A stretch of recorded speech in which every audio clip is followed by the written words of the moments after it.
Okay, thank you everyone for connecting, for dialing in now for this last panel discussion hosted by KALTURA, our sponsor. And the panel discussion will be on emerging business models and hybrid monetization. Michaela is back with us for moderation. And Michaela, over to you and for a 40-minute panel insights. Thank you, Shana, and welcome you all for this last but very interesting panel on the business model. I would like to introduce you today's speaker, Mr. Ervin Chan, Vice President Sales for APAC region at KALTURA, Mr. Ani El Kalkun, if I say correctly, Chief Commercial Officer at OSN, and Dr. Nasser Rifat, CTO at Rotana Media Group. I would like to ask the gentlemen to briefly introduce themselves and the organization, so to give the audience a brief overview of your role, what your company is doing in terms of streaming and OTT and technology, starting from Ervin. Ervin, you would like to go first? No problems. Thanks, Michaela. So hi, everyone. Thanks for taking time to join us today. My name is Ervin Chan. I'm the commercial lead for the media and telco business in the APAC and Middle East region for KALTURA. So who are KALTURA? We are a NASDAQ-listed company, and we provide video solutions to our customers, which include publishers, broadcasters, telcos, and we allow them to quickly and efficiently roll out OTT services for their customers, right? So our mission is to power every and all video experiences there are in the world.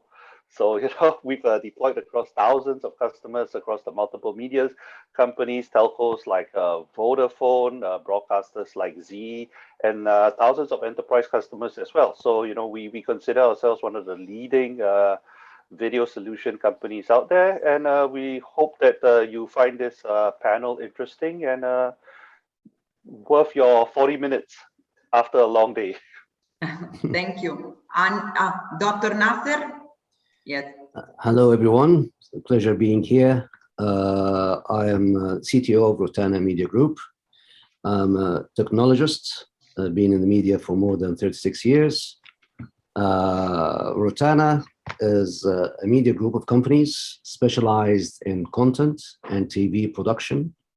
It consists of 4 companies: Rotana Studios, which owns most of the Arabic film rights in the Middle East.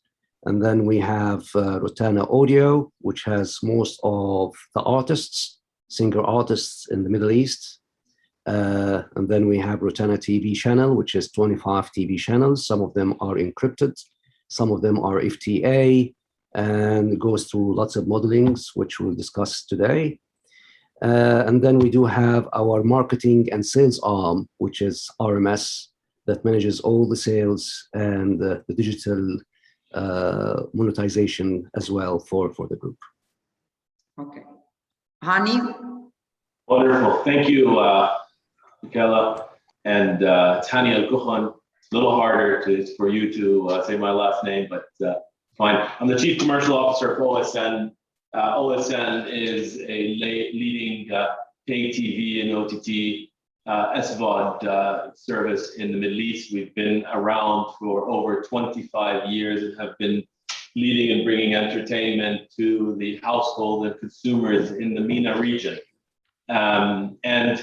It's as you talk about emerging business models and streaming, OTT, and technology. So we are in the midst of a major transformation as well of adapting to today's world of entertainment and the shift of the consumer expectations from entertainment. So we bring the best of content, the best of technology, and the best of experience to our subscribers across MENA. So we're one of the largest OTT players, and we are one of the largest pay TV players as well in MENA, and have a lot of history, but a lot of insight on the emerging markets, especially in MENA, and the models that we have to adapt to, I would think, moving forward because of the complex international studio landscape that's happening across, and at the end, our customers' behavior has changed significantly in the last decade,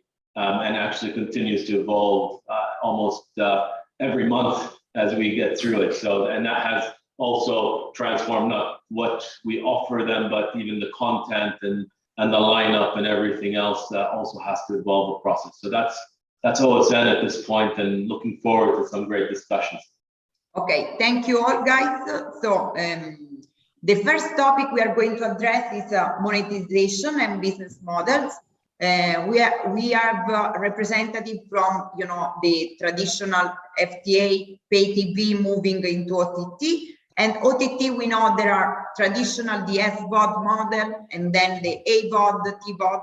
So starting with you, Hani, how you see the business models evolving for media companies, and what is, you know, your views, you know, on moving from the traditional pay TV to the streaming OTT world, and how the monetization is changing, you know, for you guys, and based on the market trends and what we see becoming the predominant model.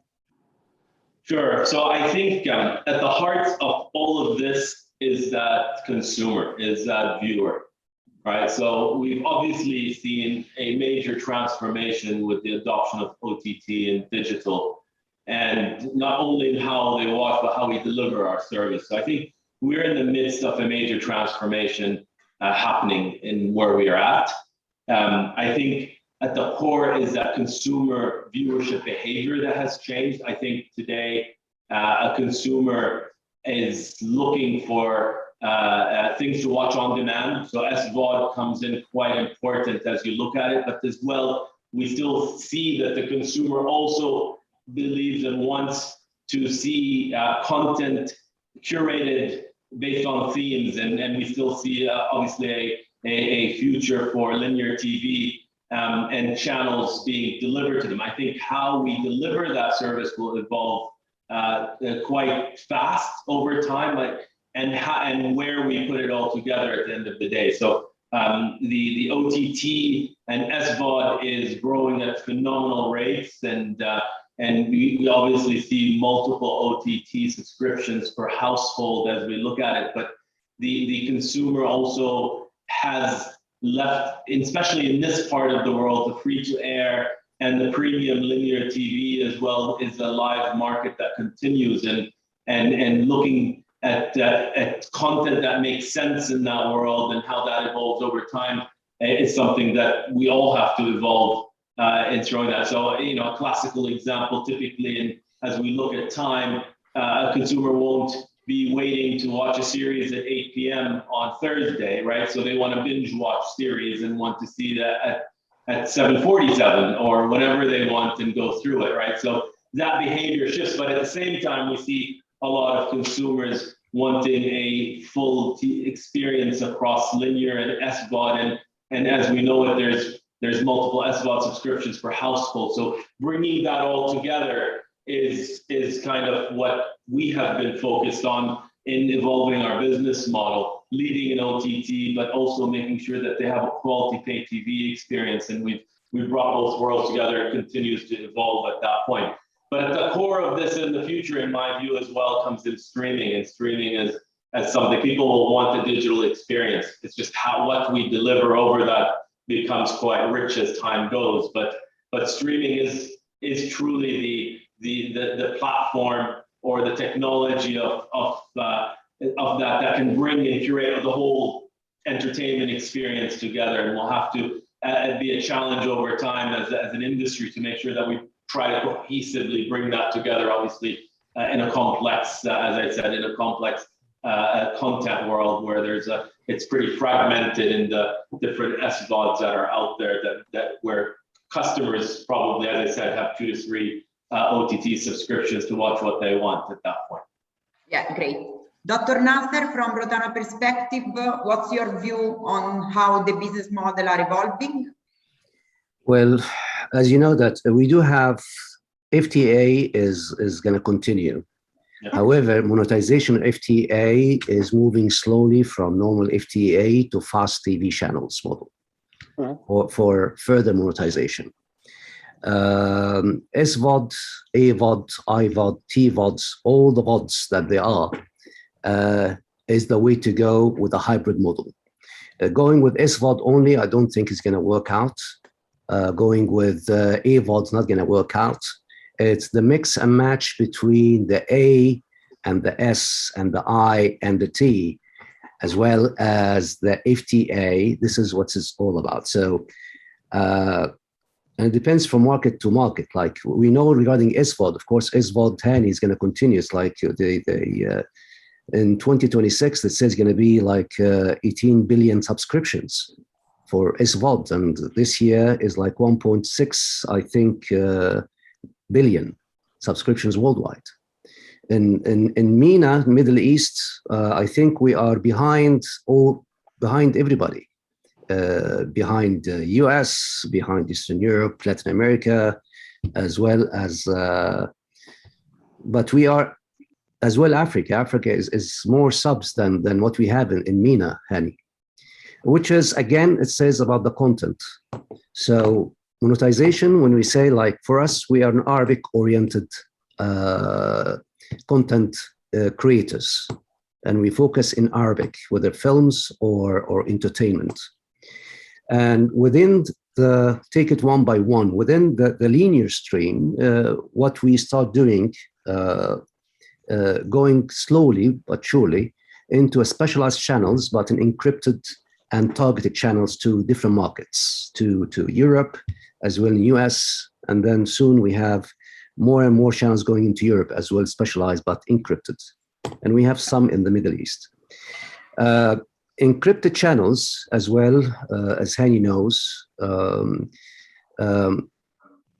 for emerging market, the model doesn't go only B2C, it has to be B2B, so we can have the highest penetration. So going back to put this all together is for Hani and myself and all others like NBC and all that, is finding the right partner, right platform, out of which can join all these together and deliver it with a better control for monetizations. And then we can go in details further if you wish to talk about. Yeah, I would like to get also Erwin's view on this, also coming from the APAC region, you know, because I always like to give a bit of international flavor to the discussion. So Erwin, can you share your view, you know, also from your region, what's going on? Sure. I think Hani and Dr. Rifat, you know, you were absolutely correct right from the start. You know, that one single business model and saying that we know whether you're going to do it just SVOD or you're just going to stick with AVOD, that has gone out the window already. You know, I think what's now important, and this is what we're seeing from a technology point of view, is the application of data, the collection of as much user data as possible, viewing trends, content trends, what's trending, what's not, moving and then moving these content up to the correct rails based on personalization, so on and so forth. All that small little stuff, that's starting to become very important now. You know, gone are the days where we are taking that, you know, quality was important. Now we take it that quality is expected. It has to be broadcast quality, right? So you base your monetization on the fact that you just need to be able to understand your customer, understand your content, and it's a trial and error of what works, right? So I have a free-to-air broadcaster in APAC who traditionally is a AVOD only customer, but he started buying content like HBO Go and Disney, and all of a sudden he started premiering his stuffs in a SVOD model as well. So he started providing an SVOD service that layered on top of his AVOD service. And halfway through, he has just recently pivoted to provide freemium services as well, you know, whereby you get to watch episode 1 and 2 of a certain series for free, and then 3, 4, 5, 6 is behind a paywall. Right. So, you know, we are starting to see a lot of experimentation, and a lot of that comes from the data that they are actually seeing that this is starting to get interesting. The first 3 episodes or the first 2 episodes the number of viewers that are watching it and watching it as soon as it's released is very high. So sometimes giving that for free is it's a massive hook, right? And then after that, because they got you hooked, they put you behind a paywall, you pay. Then you get a season pass, right, to buy certain content.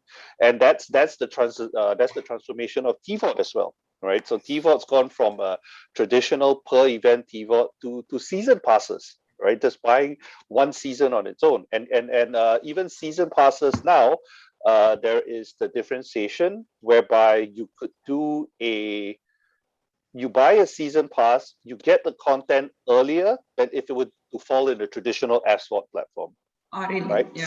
So yeah, we're starting to see a lot of trends, but I think Ani and Dr. Rifa will definitely agree. Nobody has that answer. Nobody has that what really works, and everybody is still trying. But a lot of the decisions that the companies make should not be based on technology, but it should be based on your own business decisions and understanding your own content and your customer.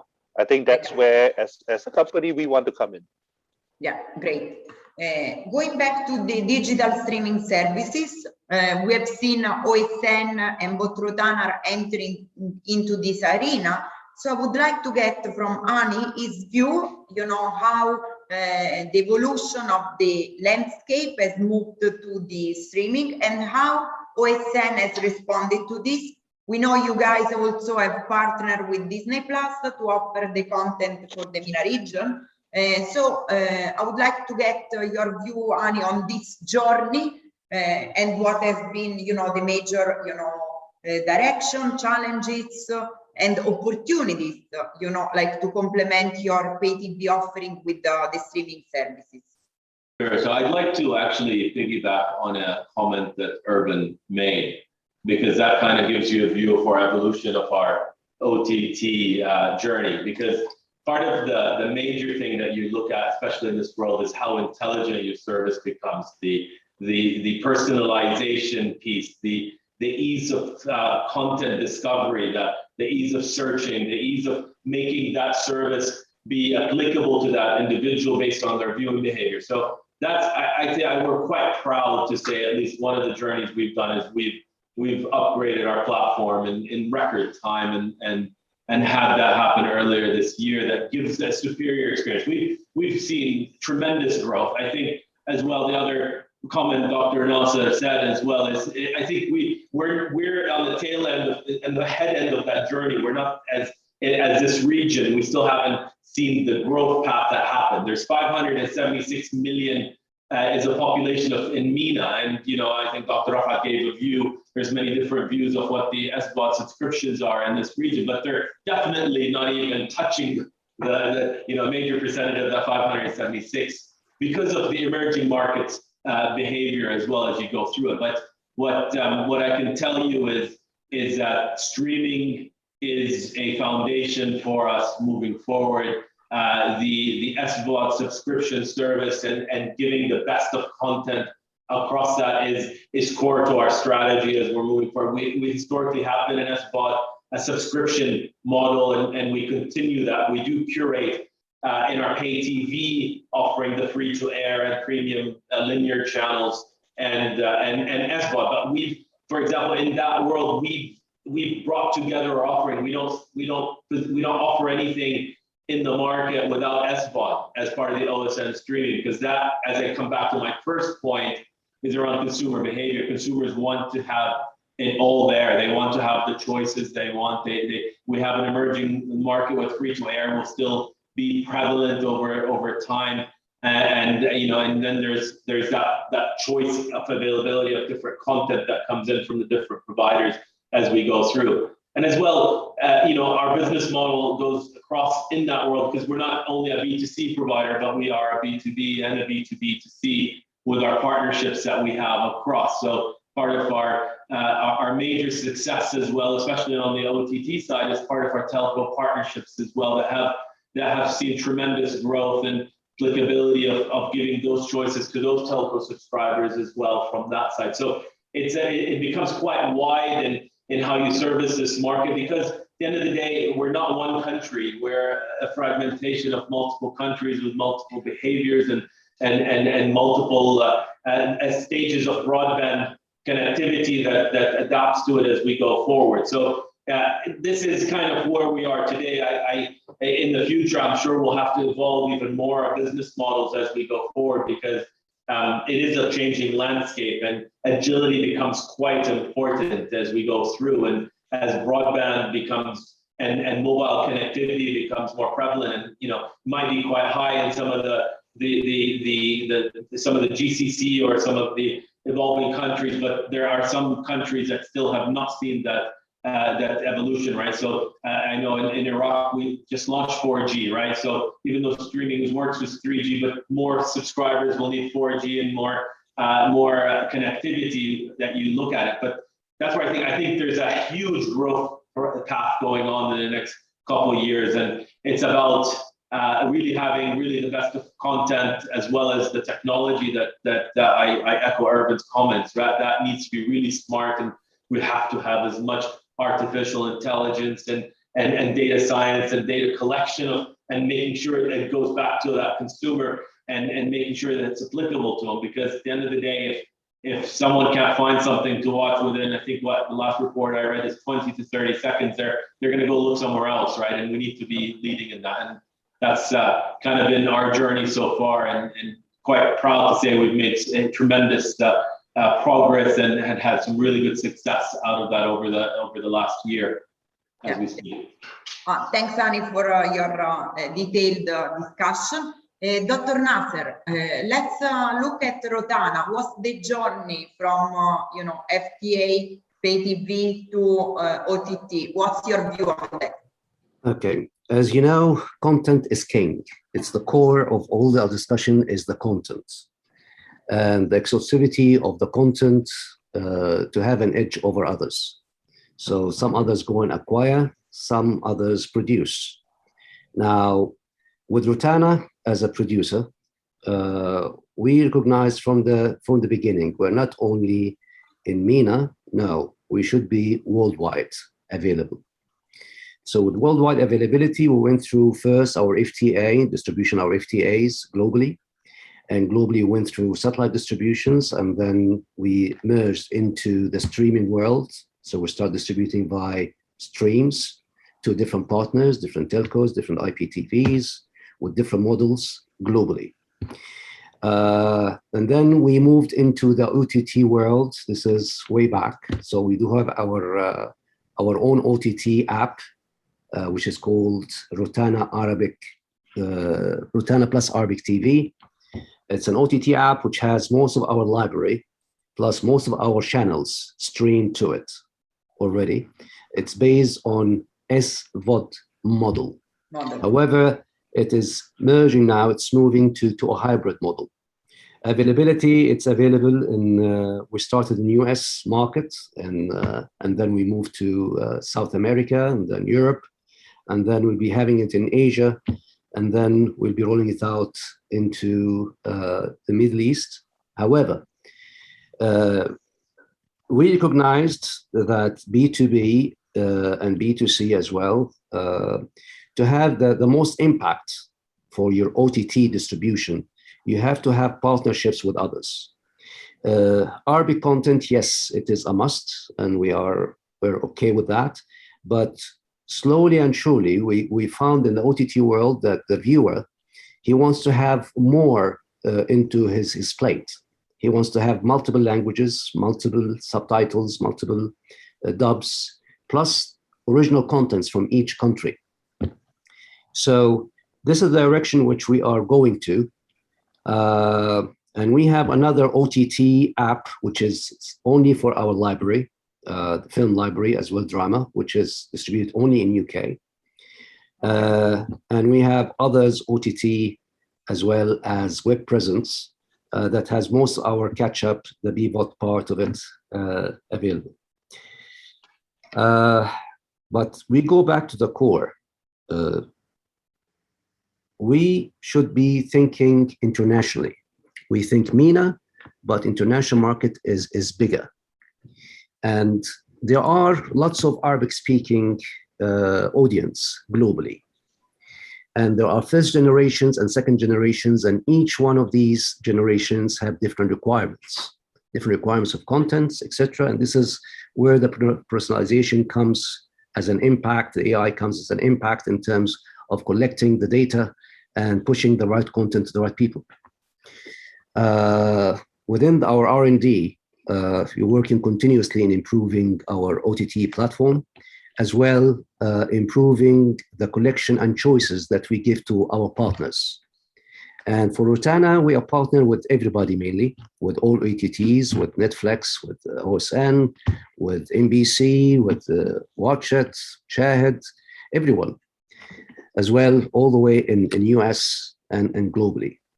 In terms of, as a partners, they take our content and then different business models. For us, it is a bit tricky. It was a choice whether we keep providing the content to our partners or whether we're going to go and start something and to compete with our partners. So the way we have chosen is MENA is very special market for us, and we cherish our partners. So we are protecting our partners. So that's why we have chosen to launch our OTT away from MENA. Okay. So to keep the channels going, to increase the strength of partnerships with existing ones on the ground, and yet expand into other markets. That's about it. Okay, great. This is a diversified strategy, you know, for MENA and for global, which you know, it gives us a different perspective, you know, on how you maximize content exposure regionally through partnership and international through your OTT platform and strategy. This is a very interesting example. Moving to AVOD model, you know, like AVOD, I think the most successful player is YouTube, which sometimes we forget to consider, you know, as one of the leading OTT platform, because, you know, they have user-generated content, they have promotional content, so everything is coming to YouTube. So other than YouTube, what is your view on the AVOD model, the advertising-based model? So I get your view, Dr. Nasser, since you are already engaged in the discussion, and then I would like to check also with Erwin on the international success story and you know, what's the view of Ani. So Dr. Nasser, let's see your view on the AVOD. AVOD is a very strong model to monetize your content through AVOD, whether it is a long form or short form. And with the AVOD, it goes into different platforms, whether you're going to put it into YouTube or into social media or your own platform. Now, with the AVOD, there are different ways as well to sub-monetize AVOD, etc. And different modeling in terms of partnering with Google or Media Wheels or others. AVOD, it's an easy money we say for all broadcasters or content owner.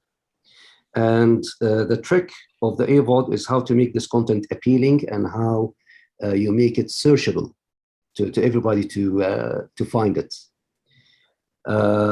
So we have, as Rotana, we implemented AVOD way back. I think our channel, which is in YouTube, the musical channel, we were like number 5 worldwide last year in YouTube, and the year before it was number 3 worldwide. It's okay money, it's good money, but again, looking at AVOD versus the S. It depends from one area to another, from one country to another, how we implement the strategy really. But definitely, I would encourage everybody to go and monetize their content.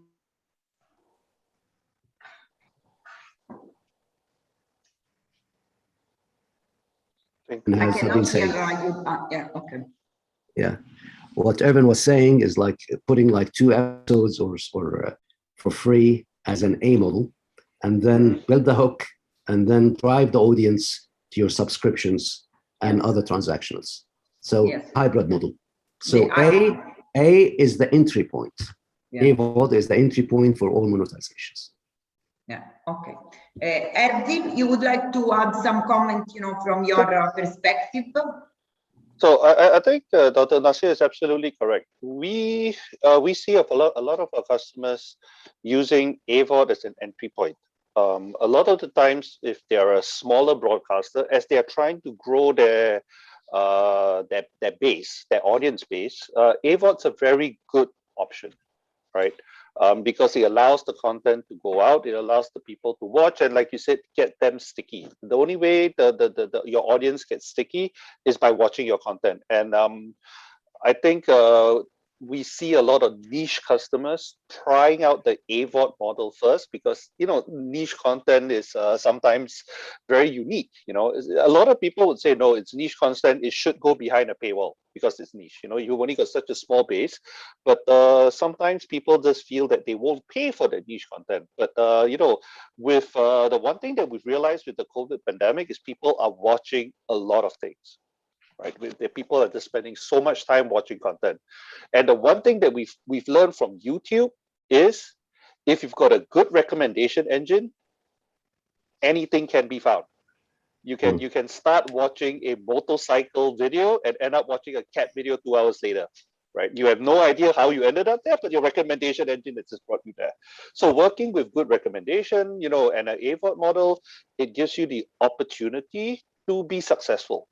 But then again, as they become more complex and more developed in their solutioning, and the business models change, a lot of them will migrate from AVOD to hybrid. But the one thing that we've seen a lot that they've kept in an AVOD arena as much as possible, just to keep the brand loyalty, is the old libraries. Right, stuff that may not have a large audience base, but could be 10, 15 years ago. It could be a film that Rotana produced 10, 15 years ago, that does not have, that cannot be sold. Nobody is actually buying it. But it's okay. I'll put it out there. I'll make it available, make it as an AVOD copy, and still generate the stickiness. Right. So we've seen content owners also try that strategy quite a fair bit. And some of them have been extremely successful. But it all comes down to the fact that it is driven by data, right? So Sure. If you've got a good data scientist and a good data platform in play, and we've actually seen a company out in Southeast Asia whereby they threw out an old series of theirs, and it suddenly got so much traction that they decided to revive it and actually film a new series based on the old series 15 years later. So we started to see that was actually interesting, but that actually just came from a data AVOD play. They just made it advertising, made it free, let people watch. Somehow, one of the viewers captioned something, and it became viral. The moment it went viral, everybody went to watch that movie, and it was AVOD. They made so much money of it. The data showed that it was a particular subset of the audience that was watching it. I think it was girls that were 15 to 21 or something. And then they decided, we're going to call those actors back, redo the whole thing, and create a new series out of that. So I think that's actually a really interesting way that you generate, you move your content along as well, and make use of your content through the different models out there. Yeah, great, thanks. Hani, I'll get you a slightly different question. Considering the MENA region, what is the willingness to pay for customers? Because this is something we have seen, changing. Customer appreciate the quality content and the willing to pay. But what is your view on that? Well, I think we need to really understand the MENA region quite well. And reading through some recent reports, especially an emerging markets blog that my good friend Jeff at Oliver Wyman published recently as well, says that the viewing behavior of this market is different. So there's a high Obviously, there is a subscription market. We kind of look at it historically through that pay TV or the, whether it's IPTV or satellite market across this region. Historically, it's been lower than higher, the averages we've seen in the Western world as well. So that gives you an indication, but there is a market definitely there, and we lead in that. There is a higher willingness for advertising, obviously, because of what Dr. Rifat said as well with the free to air. So that also, people are willing to watch ads or find, in order to watch content as well, and high quality content. So that comes out there. I think over time, what happens is we're seeing an increase in the willingness to pay. And that's where I come back to my previous comment that I said, I see we're going to see a real significant growth path going forward, because what at the end of the day, people are going to want is convenience and having, an entertainment or a subscription video on demand or an entertainment offering that is there, that aligns to their viewing behaviors and their lifestyle that they look at the end of the day. So there will be a willingness to pay. Will it be a willingness to pay in what people used to pay TV 10 years ago? Absolutely not. I think the OTTs have set a model for how much one pays, and that's really where the model will have to adjust at that point to go for volume in order to pay for whether it's the production costs or the content acquisition costs or bringing that all together takes a lot of mass, that scale that's needed. And that's where companies, there is no answer on is it AVOD or is it SVOD. It depends on the business model of how to monetize that data or content that you have at the end of the day. But at the end, I think everyone's going to have to sit down and see, how do we pay this delivery of this content or the acquisition of this content, and how do we monetize that? And that's where different players will have different strategies moving forward from here. And there is no one answer moving forward. I think you'll see a multiple of different models going through. I see an increase in the willingness to pay over time. And as I said, as broadband connectivity as well and mobile connectivity increases, you'll see an acceleration of that across the region, because MENA is quite large and there's a lot of opportunity, and we have to adjust to the different areas, whether content or delivery of that and in the business models that we service that market. Yeah, last question, because we are wrapping up, to Erwin. Just 3 words. What is the future of OTT and the technology leading to it? 3 words, 3 major topics. Personalization. Okay. Data, and of course, monetization. Okay, great. I think, thank you so much, all of you guys. We are, wrapping up the session, and I think Shana will have final words for the audience. It's been really a great opportunity to catch up with you, and I'm looking forward to continue the discussion next year, and hopefully to meet in person in Dubai when things will get easier to travel. Shana, up to you. Thank you, Michaela, Hani, Erwin, and Nasser. And thank you all for your attention over those past 2 days, where we had an in-depth conversation with key players in the MENA region. And thank you to all our speakers, moderators, attendees, for taking the time to sharing their insights with us all.